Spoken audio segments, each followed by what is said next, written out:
Gue kerja di salah satu kantor swasta di Maluku. Dari luar, kantor ini kelihatan biasa aja. Kayak bangunan kantor kebanyakan.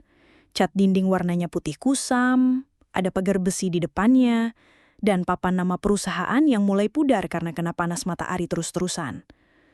Setiap kali orang lewat, mereka pasti nganggep kantor ini gak ada yang istimewa.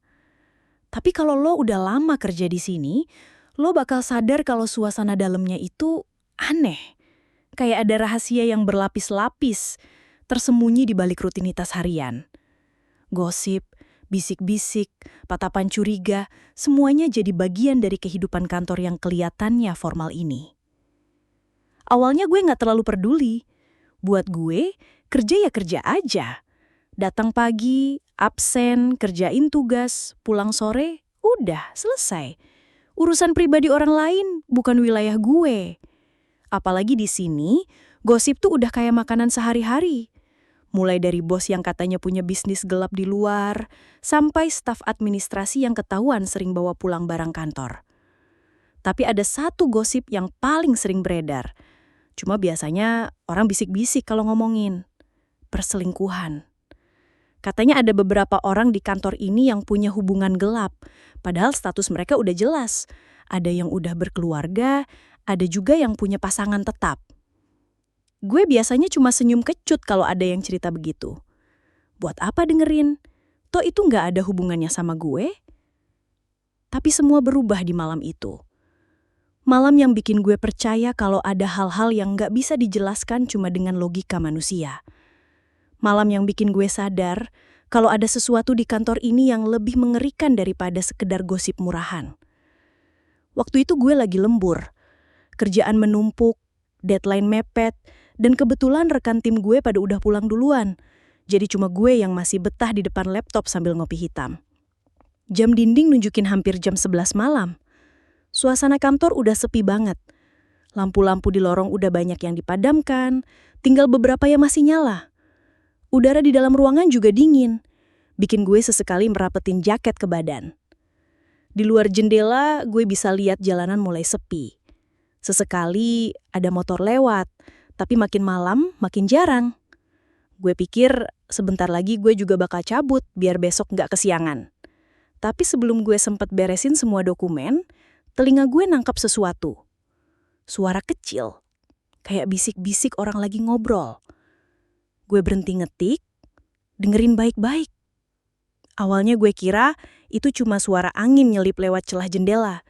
Tapi makin lama, suaranya makin jelas.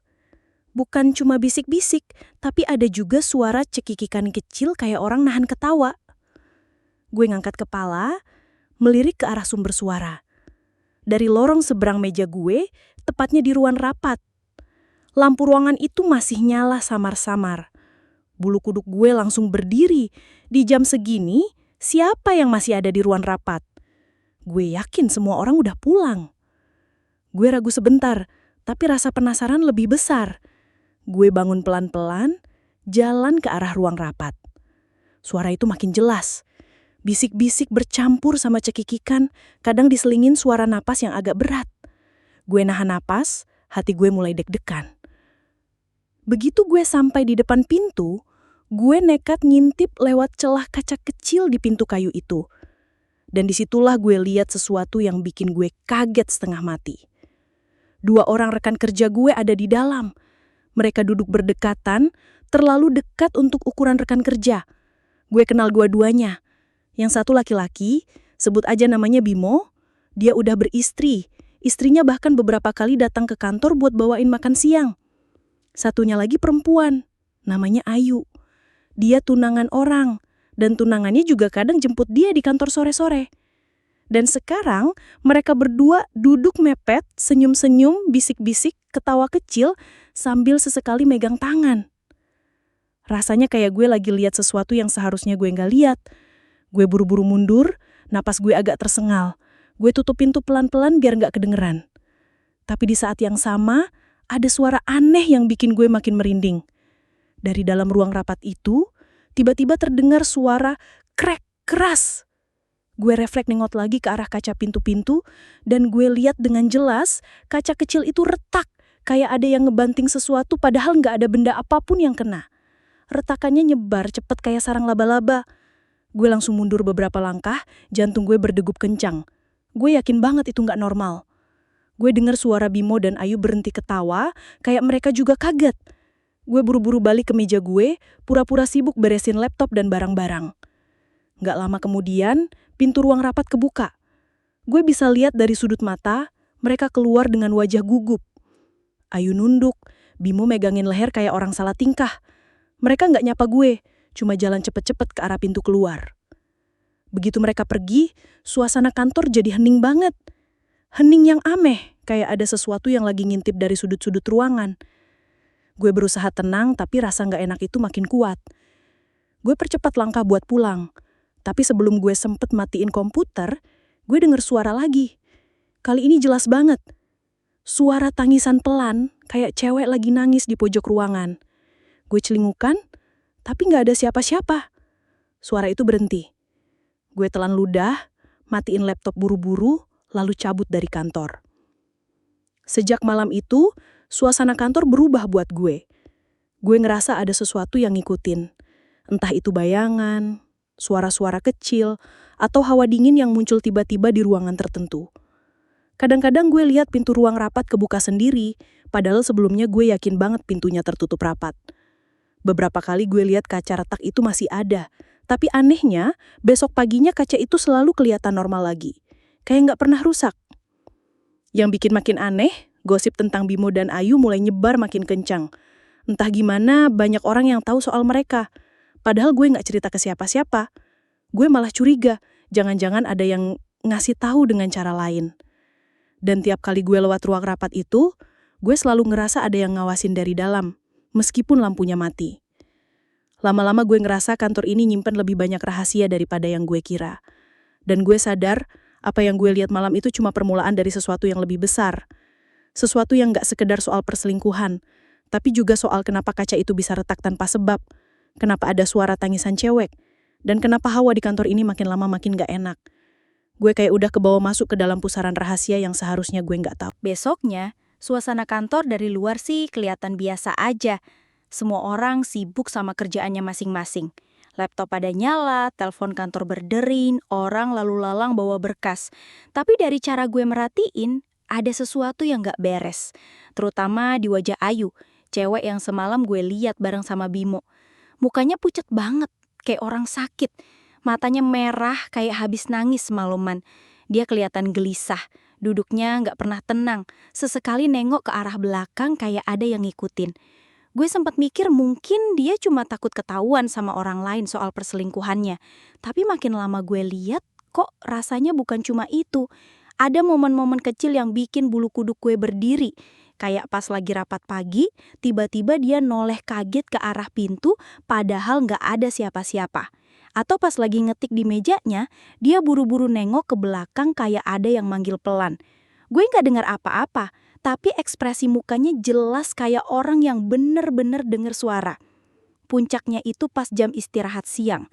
Gue lagi duduk di pantry, makan mie instan sambil main HP. Tiba-tiba Ayu duduk di depan gue.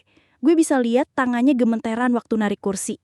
Dia ngeliatin gue lama, terus dengan suara pelan dia bilang, "Mas, lo pernah lihat nggak? Ada perempuan lewat di lorong belakang. Rambutnya panjang banget, bajunya putih lusuh." Sendok di tangan gue langsung berhenti. Gue tatap matanya, serius banget. Dia kelihatan bener-bener ketakutan, bukan kayak orang bercanda atau ngarang cerita buat manas-manasin. Gue langsung merinding, soalnya lorong belakang yang dia maksud itu emang lorong gelap yang jarang banget dipakai. Lorong itu cuma jadi jalur ke gudang lama yang udah gak pernah dipakai bertahun-tahun. Dan yang lebih aneh lagi, gak ada akses keluar ke jalan dari situ. Jadi, kalau ada orang bisa lewat, itu mustahil. Gue berusaha kelihatan tenang, walau hati gue udah gak karuan. Gue jawab seadanya. "Gak pernah sih. Kenapa?" Dia narik napas dalam, terus bilang lirih. "Tadi pagi, waktu gue jalan ke toilet, gue lihat jelas banget. Dia jalan pelan, rambutnya panjang sampai nutupin muka, bajunya putih lusuh kayak kotor kena tanah. Gue kira orang luar masuk, tapi pas gue ikutin, dia hilang. Gak ada siapa-siapa di lorong." Badan gue langsung dingin. Gue coba nutupin rasa panik dengan pura-pura ketawa kecil. Mungkin lo halu aja kali Yu, lo kecapean. Tapi dalam hati gue yakin banget dia nggak ngada-ngada. Cara dia ngomong, tatapan matanya itu real. Dia bener-bener ngeliat sesuatu. Dan ternyata bukan cuma dia. Beberapa staf lain juga mulai cerita. Ada yang bilang suka lihat bayangan perempuan di toilet lantai 2, padahal dia sendirian. Ada yang ngaku lagi cuci tangan di wastafel, tapi kaca di depannya nunjukin pantulan orang lain berdiri di belakang. Bahkan ada staf cleaning service yang bilang kalau tiap malam waktu lagi beresin sampah, dia sering dengar suara perempuan nyanyi pelan dari lorong belakang. Cerita-cerita itu bikin gue makin yakin kalau semua ini ada hubungannya sama kejadian semalam. Tentang Bimo dan Ayu yang kepergok lagi deket di ruang rapat, tentang kaca yang tiba-tiba retak tanpa sebab. Gue mulai curiga, jangan-jangan ada sesuatu di kantor ini yang gak suka sama perselingkuhan mereka. Kayak ada penjaga yang marah, atau malah arwah perempuan yang tersakiti dan gak bisa nerima kalau ada orang main-main dengan janji pernikahan. Malamnya gue pulang lebih cepat dari biasanya. Tapi sepanjang jalan, pikiran gue gak bisa lepas dari kata-kata Ayu. Perempuan berambut panjang, bajunya putih lusuh, lorong belakang, semuanya kayak ngegantung di kepala gue. Dan jujur, gue ngerasa gue udah kebawa masuk terlalu jauh. Seolah-olah kantor ini mulai nunjukin rahasia kelamnya satu persatu ke gue. Malam berikutnya, entah kenapa gue lagi-lagi harus lembur. Rasanya udah mulai males, tapi kerjaan yang numpuk bikin gue nggak punya pilihan. Semua orang udah pulang, suasana kantor sepi banget.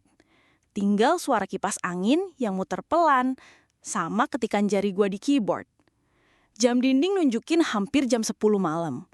Gue ngelirik sekilas ke arah lorong belakang yang gelap. Sejak cerita Ayu kemarin, gue jadi makin waspada sama lorong itu. Gue coba fokus ke layar komputer. Tapi tiba-tiba, dari ujung mata, gue ngeliat sesuatu yang bikin gue langsung berhenti ngetik.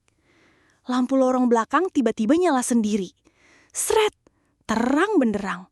Padahal nggak ada orang yang jalan ke sana. Dan seingat gue, tadi lampu itu udah lama nggak dipakai. Gue sempat mikir, mungkin listriknya error atau ada kabel yang konslet. Gue coba cuek, balik lagi ke kerjaan. Tapi perasaan gue nggak tenang sama sekali. Beberapa menit kemudian, gue dengar suara pelan. Kayak suara langkah kaki. Bukan langkah biasa, tapi suara slek, slek, slek. Persis kayak orang yang nyeret sandal di lantai. Pelan, teratur, makin lama, makin deket. Gue berhenti ngetik lagi. Tangan gue dingin, nafas gue agak sesak. Gue nengok pelan-pelan ke arah lorong belakang. Dan di sanalah gue ngeliat sesuatu yang bikin darah gue serasa berhenti mengalir. Ada bayangan cewek berdiri di ujung lorong. Rambutnya panjang banget, nutupin hampir seluruh mukanya. Bajunya putih, tapi compang-camping. Kotor, kayak udah lama banget gak diganti. Dia gak gerak sama sekali.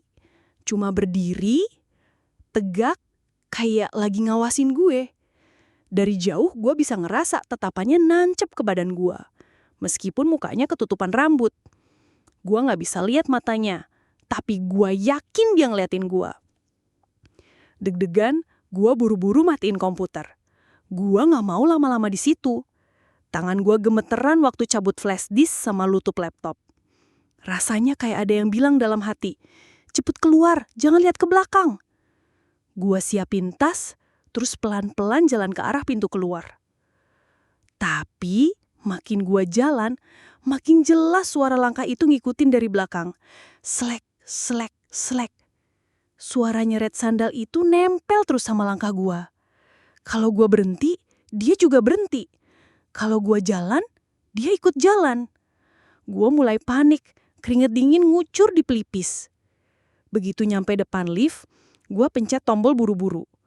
Lampu indikatornya nyala. Lift jalan naik. Gue nunggu sambil deg-degan. Suara langkah di belakang makin jelas, makin deket. Gue bisa ngerasain hawa dingin banget, kayak ada yang berdiri cuma beberapa langkah di belakang gue. Jantung gue mau copot rasanya. Akhirnya pintu lift kebuka. Gue langsung masuk, pencet tombol lantai dasar. Tapi tiba-tiba, seret, Lampu lift mati. Total. Gelap gulita. Mesin lift berhenti, kayak mati listrik. Padahal tadi gue lihat sendiri, lampu di luar masih nyala normal. Gue kejebak sendirian di dalam lift gelap. Detik berikutnya suara itu muncul lagi. Suara tangisan cewek, pelan, lirih, tapi makin lama makin jelas. Suara itu kayak ada di dalam lift bareng gue, bukan dari luar. Gue ngerasain telinga gue panas, kayak ada orang nangis tepat di samping gue. Gue pengen teriak, tapi mulut gue kaku. Napas gue ketahan, dada gue berat banget.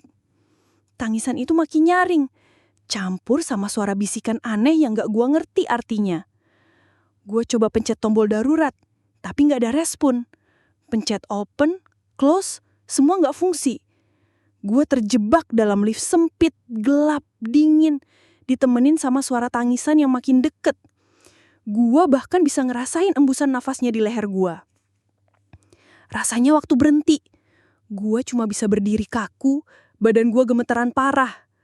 Dalam hati gue baca doa secepat mungkin, berharap ada kemuajizatan. Lalu, seret, lampu lift tiba-tiba nyala lagi. Mesin lift jalan turun. Tangisan itu mendadak berhenti. Hening. Gue langsung jatuh terduduk. Kaki gue lemes gak kuat berdiri. Begitu pintu lift kebuka di lantai dasar, gue langsung kabur keluar tanpa nengok ke belakang. Gue gak peduli ada satpam yang lihat gue lari kayak orang ketakutan. Yang penting gue bisa keluar dari gedung itu dengan selamat. Di luar, udara malam Maluku yang lembab dan bau laut justru kerasa lega banget buat gue. Malam itu gue sumpah sama diri gue. Kalau bisa, gue gak mau lembur sendirian lagi di kantor. Tapi, jauh dalam hati, gue tahu ini baru permulaan. Sosok perempuan berambut panjang itu kayak nunjukin kalau dia benar-benar ada dan dia gak suka gue ada di sana. Sampai akhirnya kejadian itu benar-benar pecah dan semua orang di kantor nggak bisa lagi pura-pura buta. Hari itu suasana kantor agak tegang sejak pagi. Entah kenapa, hawa di lantai 2 lebih dingin dari biasanya. AC nyala sih nyala, tapi rasanya beda. Udara kayak berat bikin dada sesek. Gue lagi di meja ngerjain laporan sementara Ayu duduk beberapa meja dari gue. Dari wajahnya jelas banget, dia belum pulih sepenuhnya. Matanya cekung, pandangan kosong, kadang tangannya gemeteran sendiri. Tapi dia maksa kerja, kayak pengen nunjukin kalau semuanya baik-baik aja. Bimo juga sama. Dia kelihatan sok tenang, ngobrol sama rekan kerja lain seolah-olah nggak ada masalah. Padahal gue bisa lihat kalau tiap kali dia masuk ke ruang rapat atau toilet, dia buru-buru keluar lagi. Kayak ada rasa was-was tapi ditutupin. Gue makin yakin mereka berdua sengaja cuek karena takut kelihatan salah. Siangnya kantor lagi lumayan rame. Ada rapat internal di lantai 2, jadi hampir semua staf ngumpul. Pas lagi break, beberapa orang nyebar buat ke toilet atau ke pantry. Gue sendiri masih duduk di kursi, ngecek email. Tiba-tiba listrik kedip sebentar. Lampu nyala, mati nyala, kayak konslet. Orang-orang langsung nengok ke atas, tapi karena lampu nyala lagi, mereka balik santai. Gue beda, gue langsung nggak tenang. Kedipan lampu itu bikin gue inget kejadian di lift tempo hari. Beberapa menit kemudian terdengar suara teriakan dari arah toilet. Semua orang kaget, buru-buru lari ke sana. Gue ikutan. Pas nyampe, pintu toilet udah kebuka. Beberapa staf perempuan nangis histeris, ada juga yang nutup mulut sambil gemeteran. Gue nyelonong masuk dan apa yang gue lihat bikin perut gue mual. Di cermin besar toilet jelas banget ada bekas tangan panjang-panjang, basah kayak abis dicelupin air, bekas itu nempel, nyebar, turun ke bawah. Tapi yang bikin lebih parah, di atas wastafel ada rambut panjang hitam berantakan, jatuh kayak bekas disisir kasar. Dan di pojok ruangan, Ayu berdiri kaku. Matanya melotot, mulutnya kebuka lebar kayak mau teriak tapi nggak ada suara keluar. Bimo ada di belakangnya, wajahnya pucat pasi, tangannya gemeteran. Semua orang jadi panik. Ada yang langsung tarik Ayu keluar, ada juga yang nyalahin Bimo dengan tatapan sinis. Gue berdiri terpaku, merinding gila-gilaan. Soalnya waktu gue melirik ke kaca lagi, gue jelas banget ngeliat ada sosok perempuan berambut panjang berdiri di belakang Bimo. Bajunya putih kotor, kepalanya sedikit miring, rambut nutupin muka. Tapi yang bikin gue hampir pingsan, sosok itu ngangkat tangannya ke arah Bimo, kayak mau nyeret dia masuk ke cermin. Gue spontan mundur. Kedip sekali, sosok itu udah hilang. Tapi rambut hitam yang nempel di wastafel dan bekas tangan di kaca tetap ada. Itu nyata, bukan halusinasi.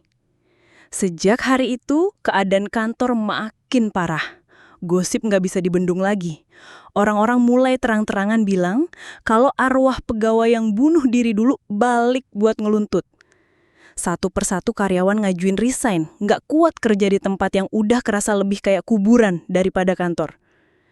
Tapi Bimo dan Ayu, entah kenapa mereka tetap datang tiap hari, seolah semua itu nggak ada. Malah makin kelihatan dekat. Sampai akhirnya malam Jumat berikutnya, semua teror itu pecah jadi satu kejadian yang nggak bakal pernah gue lupain. Malam itu jadi malam terakhir mereka berdua berani lembur bareng. Satpam yang jaga cerita kalau sekitar jam 11 malam, dia dengar suara kursi ruang rapat digeser-geser sendiri. Padahal katanya nggak ada siapa-siapa di lantai itu selain Bimo dan Ayu. Awalnya Satpam cuek, mikir mereka lagi pindah kursi buat kerja. Tapi makin lama, suara itu makin gak wajar. Kayak kursi digeret kasar bolak-balik, keras banget sampai kedengeran keluar ruangan. Begitu dia mau ngecek, tiba-tiba listrik di lantai 2 kedip-kedip lagi. Besok paginya, kantor geger. Satpam nemuin mereka berdua udah tergeletak di ruang rapat. Ayu teriak-teriak histeris, nyebut-nyebut satu nama yang gak jelas. Katanya kayak nyebut nama perempuan yang dulu bunuh diri. Sementara Bimo mulutnya penuh darah, leher merah kayak abis dicekik paksa. Yang bikin makin merinding, di ujung meja rapat masih ada kursi yang kebuka sendiri, posisinya agak mundur. Kayak ada orang yang baru aja duduk di situ. Satpam yakin, sebelum mereka pingsan, Bimo dan Ayu sempat lihat sesuatu. Rumor yang nyebar makin gila. Katanya arwah perempuan itu nongol di kursi ujung, rambutnya panjang nutupin muka, ketawa sambil bilang, "Kalian sama aja." Seolah-olah dia marah karena kesalahannya dulu terus diulang sama orang lain di tempat yang sama. Sejak hari itu, Ayu berhenti kerja. Katanya dia pindah kota, gak mau lagi nginjek gedung kantor ini. Bimo masih coba bertahan, tapi kondisinya makin drop. Badannya kurus, seringnya masuk kerja dengan alasan sakit. Ada juga yang bilang, tiap malam dia sering teriak-teriak ketakutan, kayak lagi dicekik sesuatu yang gak kelihatan. Dan gue, sampai sekarang, tiap kali harus lembur sendirian, gue selalu ngerasa ada yang ngikutin dari lorong belakang.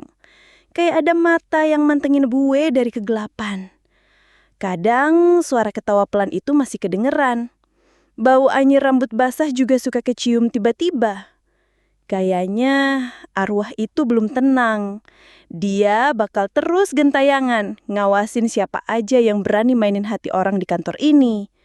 Dan yang bikin gue makin ngeri adalah, entah kenapa tiap kali gue lihat cermin toilet lantai 2, kayak ada bayangan perempuan itu lagi nungguin. Senyumnya masih sama. Senyum yang kayak bilang, "Giliran kamu kapan?"